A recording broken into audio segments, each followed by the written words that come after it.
एक गांव में एक आलसी आदमी रहता था। वह इतना आलसी था कि वह अपना कोई भी काम समय पर नहीं करता था। वह अक्सर सुबह देर तक बिस्तर पे पड़ा रहता और फिर जब उठता तो कभी यहाँ बैठता, कभी वहां बैठता, कभी इससे बातें करता तो कभी उससे बातें करता, कभी बच्चों के साथ खेलने लग जाता तो कभी सुबह सुबह ही गैर जरूरी काम करने लग जाता। तो इस तरीके से वह अपना सुबह का समय व्यतीत कर देता और फिर जब दोपहर नजदीक आने लग जाती तो सोचता कि अब तो दोपहर होने वाली है, इसीलिए स्नान करके पहले भोजन कर लेता हूँ, फिर काम करूंगा।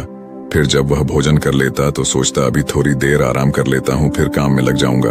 जब वह आराम करने के लिए लेटता तो उसे नींद आ जाती और वह 1.5-2 घंटे की गहरी नींद में चला जाता। जब वह नींद से जागता तब तक शाम का समय नजदीक आ जाता और वह सोचता अभी थोड़ी देर में काम शुरू करूंगा।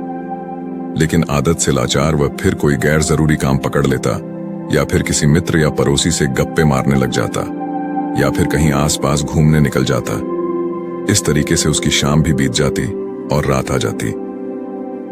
रात में भोजन के पश्चात जब वह सोने के लिए जाता तो वह आत्मग्लानि से भर जाता।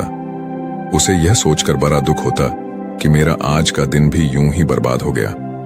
वह रात को यह निश्चय करके सोता कि मैं कल सुबह जल्दी उठकर अपने काम पर लग जाऊंगा, किसी भी प्रकार का टाल मटोल नहीं करूंगा और न ही आलस्य करूंगा।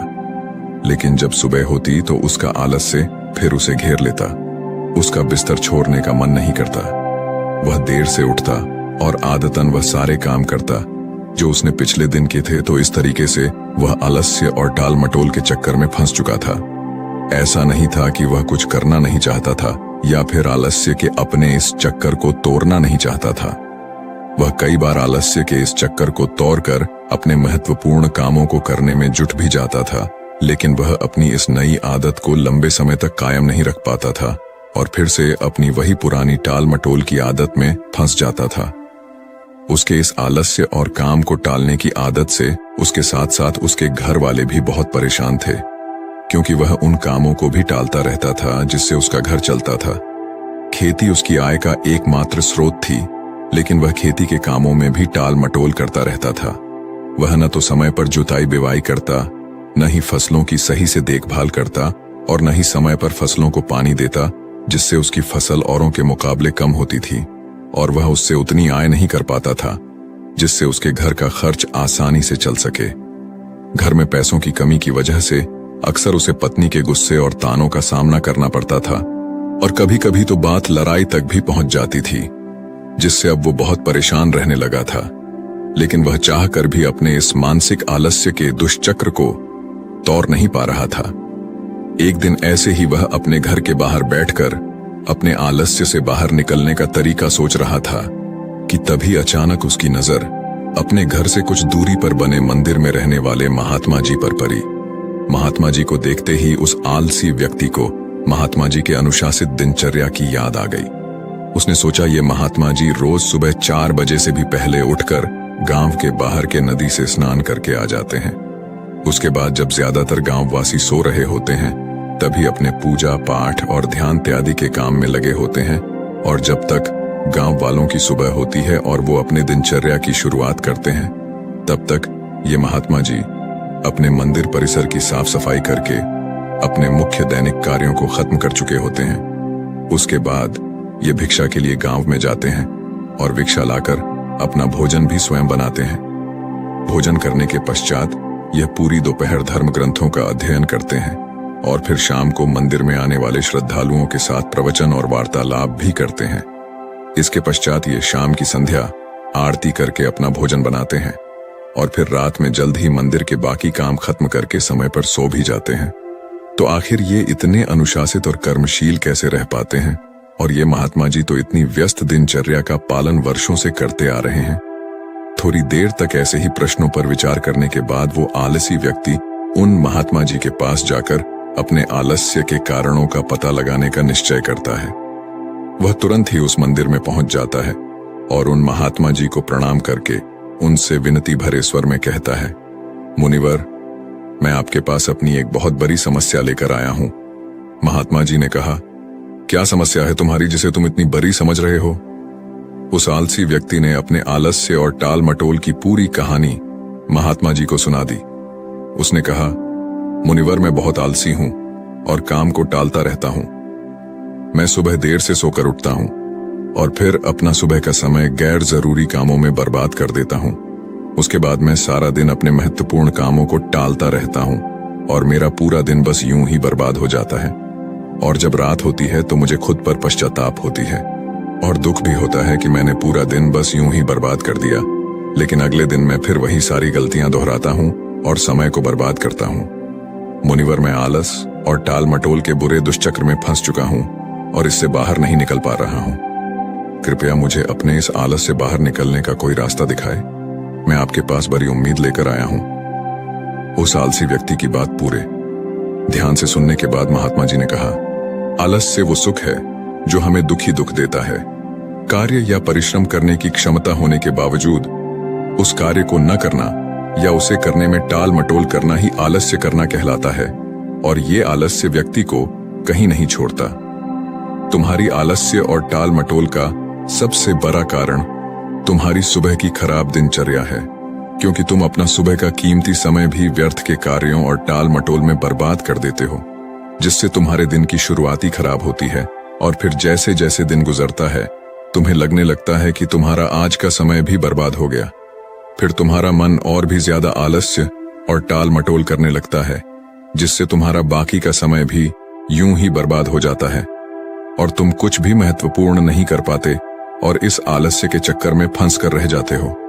अगर तुम अपने सुबह को जीतना सीख लो, अगर तुम अपने सुबह के समय का सदुपयोग करना सीख लो, तो तुम्हारा बाकी का दिन आसानी से संवर जाएगा। लेकिन सुबह को जीतना इतना आसान नहीं है। इसके लिए तुम्हें कुछ महत्वपूर्ण आदतों को अपने सुबह की दिनचर्या में शामिल करना होगा और उनका दृढ़ता से पालन भी करना होगा। तो आज मैं तुम्हें सुबह की ऐसी 8 आदतों के बारे में बताऊंगा जिनको अगर तुमने अपने सुबह की दिनचर्या में शामिल कर लिया तो न केवल तुम अपने आलस्य और टाल मटोल से छुटकारा पालोगे, बल्कि एक अनुशासित और मजबूत व्यक्तित्व वाले इंसान भी बन जाओगे। तो इन 7 आदतों के बारे में ध्यान से सुनना। सुबह की पहली आदत जो तुम्हें अपनानी है वो है ध्यान का अभ्यास। चित्त को एकाग्र करके किसी एक वस्तु पर केंद्रित कर देना ध्यान कहलाता है। ध्यान करने से आत्मिक तथा मानसिक शक्तियों का विकास होता है। अगर तुम रोज सुबह बैठकर 10 से 15 मिनट सिर्फ अपनी सांसों पर ही ध्यान लगाओ आती जाती सांसों को देखो कि जब सांस तुम्हारे अंदर जाती है तो पेट कैसे फूलता है और जब वही सांस बाहर निकलती है तो पेट कैसे पिचकता है। देखो कि सांस पेट से चल रही है या सीने से, सांस दाईं नाक से ज्यादा चल रही है या बाईं नाक से। तुम जब अपनी सांसों के प्रति जागरूक हो जाओगे तो यही ध्यान प्रक्रिया बन जाएगी और इस आदत को अपनाकर तुम्हारे अंदर जागरूकता और एकाग्रता बढ़ेगी और तुम देखोगे कि तुम पूरे दिन शांत, प्रसन्न और जागरूक रहोगे। तुम जो भी काम करोगे उसे पूरी एकाग्रता के साथ करोगे और तुम्हारे लिए वर्तमान में रहना बहुत आसान हो जाएगा। तो ये बहुत ही आसान लेकिन बहुत ही ज्यादा प्रभावशाली आदत है, इसलिए इसे जरूर अपने सुबह की दिनचर्या में शामिल करो। सुबह की दूसरी आदत है धन्यवाद प्रकट करना। सुबह का माहौल शांत और खुशनुमा होता है।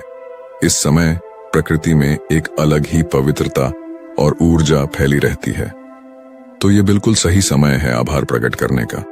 तुम्हारे जीवन में जो भी अच्छी चीजें, अच्छे लोग, यह अच्छी परिस्थितियां हैं जिनसे तुम्हें खुशी मिलती है, उन सब के लिए इस ब्रह्मांड को या उस ईश्वर को जिसे तुम मानते हो धन्यवाद कहो। ये सब तुम्हें देने के लिए उसका आभार प्रकट करो। जब हम अपना दिन धन्यवाद के भाव से शुरू करते हैं तो सारी बाधाएं अपने आप हटने लग जाती हैं और नए अवसरों के द्वार खोलने लग जाते हैं। फिर हम शिकायत के प्रति नहीं बल्कि कुछ बनने और कुछ करने के प्रति आकर्षित होते हैं। धन्यवाद के भाव से भरे व्यक्ति के अंदर से नकारात्मक विचार और दुख खत्म होने लगते हैं और वह अपनी सफलता के लिए नए रास्ते खोजने लगता है। आभार प्रकट करने से मन में सकारात्मकता और खुशी का स्तर बढ़ता है, जिससे मानसिक रोग और मानसिक विकार दूर होने लगते हैं। जीवन से असंतोष और कमी की जो भावना होती है वह सारी खत्म हो जाती है। ब्रह्मांड से जितनी भी चीजें मिली हैं उसके प्रति हमारे मन में धन्यवाद का भाव होने से हमें खुशी मिलती है। उसके बाद खुशी की ये तरंगें हमसे निकलकर पूरे ब्रह्मांड में फैलने लगती हैं। खुशी की ये तरंगें हमसे मिलकर आसपास के वातावरण में भी फैलने लगती हैं। जिससे हमारे साथ साथ पूरा ब्रह्मांड खुश हो जाता है। साथ ही आभार प्रकट करने से हम अपने आसपास के लोगों के प्रति हमेशा धन्यवाद से भरे रहते हैं, जिसकी वजह से लोगों की नजर में हमारी जो छवि होती है वह अच्छी हो जाती है। लोग हमको एक अच्छे और भले इंसान के रूप में देखने लगते हैं। इससे यह होता है कि जो भी हमसे मिलता है वह हमारा दोस्त बन जाता है और हमको पसंद करने लगता है। संक्षिप्त में कहें तो रोज धन्यवाद प्रकट करना जीवन में सुख, शांति और समृद्धि के द्वार खोल देता है। इसी तरह तीसरी आदत है व्यायाम। व्यायाम यानी कसरत करना बहुत ही जरूरी है। अपनी सुबह की दिनचर्या में व्यायाम या योगासनों को शामिल करना व्यक्ति को चमत्कारिक रूप से बदल कर रख देता है। नियमित रूप से व्यायाम करने से व्यक्ति का मन बहुत ही प्रसन्न और उत्साहित रहता है। दिन भर शरीर में ऊर्जा बनी रहती है, शरीर मजबूत और आकर्षक बनता है, खाया पिया शरीर पर लगता है। एक नियमित रूप से व्यायाम करने वाला व्यक्ति लोगों की भीड़ में भी सबसे अलग नजर आता है। व्यायाम शरीर की कमजोरी, जकड़न और थकान को दूर करके व्यक्ति के आलस्य को खत्म करता है। साथ ही यह व्यक्ति को अनुशासित भी बनाता है। व्यायाम करने से मानसिक तनाव और चिंता में कमी होती है, क्योंकि ज्यादातर व्यक्तियों को अधिकतर चिंता तो अपने शरीर और स्वास्थ्य को लेकर बनी रहती है। लेकिन व्यायाम करने से व्यक्ति का शरीर स्वस्थ बना रहता है, इसलिए उसकी चिंताएं और परेशानियां भी कम हो जाती हैं। तो तुम्हें अपनी दिनचर्या में व्यायाम को जरूर शामिल करना चाहिए, और वो भी कम से कम 30 मिनट रोज सुबह में। चौथी महत्वपूर्ण आदत है अच्छी किताबें पढ़ना। दुनिया में जितने भी महान और सफल लोग हुए हैं, उन सब में एक आदत होती है कि वो सभी अच्छी किताबें पढ़ने के शौकीन होते हैं। वो अपने काम या शौक से जुड़ी किताबें पढ़कर लगातार कुछ नया सीखते रहते हैं, जिससे वो दूसरे लोगों की तुलना में बहुत आगे निकल जाते हैं। किताबों को पढ़ना भी एक ध्यान है। जब हम अपनी मनपसंद किताबों को पढ़ने में इतना खो जाते हैं कि हमारे अपने आसपास की घटनाओं पर ध्यान ही नहीं रहता, तो यह भी एक ध्यान प्रक्रिया बन जाती है। इसीलिए जिन लोगों को ध्यान करने में समस्या होती है, उन्हें अपनी मनपसंद किताबें पढ़नी शुरू कर देनी चाहिए।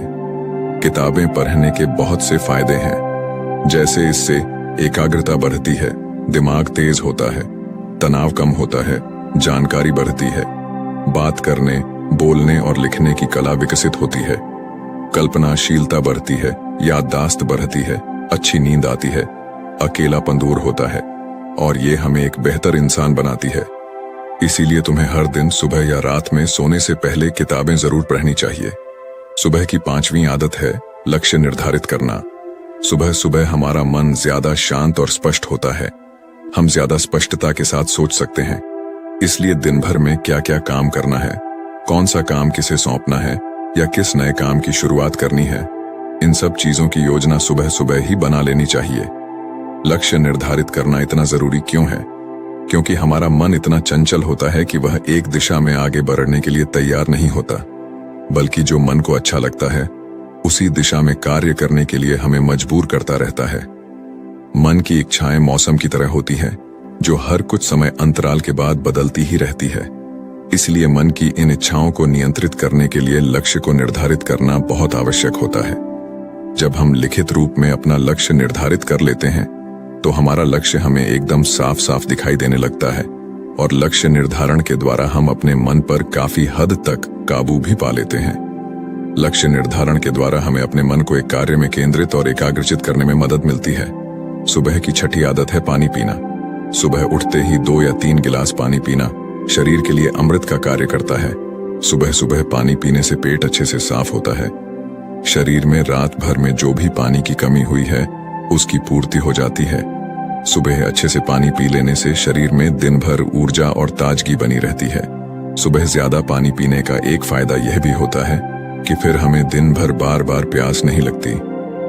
अगर शरीर में पर्याप्त पानी की मात्रा बनी रहती है तो इसके बहुत सारे फायदे भी होते हैं, जैसे इससे शरीर की अच्छे से सफाई हो जाती है, त्वचा चमकदार और सुंदर दिखती है, दिमाग तेजी से कार्य करता है, पाचन में सुधार होता है और शरीर का वजन नियंत्रित रहता है, जिससे शरीर को आलस्य और थकान कम होती है।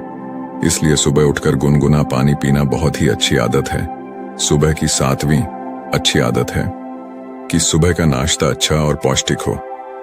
नाश्ता हमारे दिन का पहला भोजन होता है, इसलिए इसका पौष्टिक और अच्छा होना बेहद जरूरी है। अगर हम सुबह सुबह ही ज्यादा भारी, तेल युक्त या कोई ऐसा नाश्ता कर लेते हैं जो हमारे शरीर के लिए अच्छा नहीं है, तो हमें सुबह सुबह ही भारी पन और आलस से महसूस होने लगता है, जिससे हम अपने कामों पर सही से ध्यान नहीं दे पाते। और अगर हम भूख होने के बाद भी सुबह नाश्ता नहीं करते तो फिर हमें कमजोरी, भूख और थकान सताने लगती है, जिसकी वजह से भी हमारा काम पर मन नहीं लगता। इसलिए अगर हमें सुबह भूख महसूस होती है तो अच्छा और पौष्टिक नाश्ता जरूर कर लेना चाहिए, लेकिन यह जरूरी है कि भूख लगे तो नाश्ता जबरदस्ती या फिर सिर्फ नियम पूरा करने के लिए नहीं करना है। इतना कहने के बाद महात्मा जी ने अपनी बात समाप्त कर दी और उस आलसी व्यक्ति ने भी महात्मा जी की बातों को ध्यान से सुनने के बाद उन 7 आदतों को अपने सुबह की दिनचर्या में शामिल करने का निश्चय कर वहां से चला गया। दोस्तों, आज के समय में एक और बुरी आदत है जिसकी वजह से लोगों की सुबह की दिनचर्या खराब हो जाती है, और वह आदत है उठते ही मोबाइल फोन पर लग जाना। आजकल तो लोगों की सुबह की शुरुआती मोबाइल के साथ होती है। उठते ही सोशल मीडिया पर लग जाते हैं, और सुबह के लिए इससे बुरा काम और कुछ हो ही नहीं सकता। आपको सुबह उठने के बाद 1.5 से 2 घंटे तक स्क्रीन को नहीं देखना होता है, इससे दूर रहना होता है। देखिए, मोबाइल हमारी सुविधा के लिए बनाया गया है और यह बहुत अच्छा है, लेकिन अगर यही मोबाइल हमें बीमार और कमजोर बना रहा है तो यह बहुत बुरा है, और यह हमारी कमजोरी है, क्योंकि मोबाइल खुद से उछलकर हमारे हाथों में नहीं आता। वो हम ही हैं, वो हमारी ही कमजोरी है जो इससे चिपके रहते हैं और फिर बोलते हैं कि मोबाइल का एडिक्शन छूट नहीं रहा। ऐसे दोष देने से कुछ नहीं होगा। हमें खुद को संभालना और सुधारना होगा, खुद पर नियंत्रण लाना होगा और सुबह के स्क्रीन टाइम को बिल्कुल खत्म करना होगा। न लैपटॉप, न टीवी और न ही मोबाइल। सुबह अलार्म के लिए भी मोबाइल का उपयोग नहीं करना। अलार्म के लिए एक छोटी सी अलार्म घड़ी खरीद लो, क्योंकि किसी भी बहाने से सुबह हाथों पर मोबाइल नहीं आना चाहिए। तो ये थी वो 8 आदतें जिन्हें अगर आप अपनी सुबह की दिनचर्या में शामिल कर लेते हैं तो आपकी सुबह तो शानदार बनेगी ही, साथ ही आप अपनी जिंदगी में बहुत ही सफल और खुशहाल भी रहेंगे। तो दोस्तों, उम्मीद है इस वीडियो से आपको काफी कुछ सीखने को मिला होगा, और अगर कुछ सीखने को मिला हो तो हमारे इस वीडियो को लाइक, शेयर और बुद्धा स्टोरियन चैनल को सब्सक्राइब जरूर कर लीजिएगा, और साथ ही कमेंट में नमो बुद्धाय जरूर लिखिएगा। धन्यवाद।